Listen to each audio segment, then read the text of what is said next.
Тимур, здравствуй. Сегодня я попробовал клещами твоими поработать и вот такую проблемку обнаружил. Они, в общем, не держат. И не держат каким способом? Получается, когда выворачиваешь, они вот, видите, губки, короче, вот эти вот. Ну, то есть ставлю на это, начинаю бить, оно вот так вот под выворотом этим. Получается, губки тоже расходятся. Вот в этих клещах такого вот не происходит, старых моих. Почему? Потому что вот это вот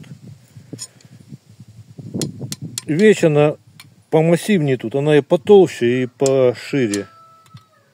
Вот. А вот твои, ты их как-то сильно изящно сделал, что ли. Они вот из-за этого такую вот проблемку имеют. И поэтому я ими удержать ничего не могу.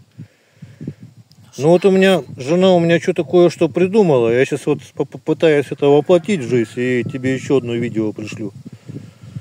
Запишу. Вот такая вот проблема, в общем. До связи.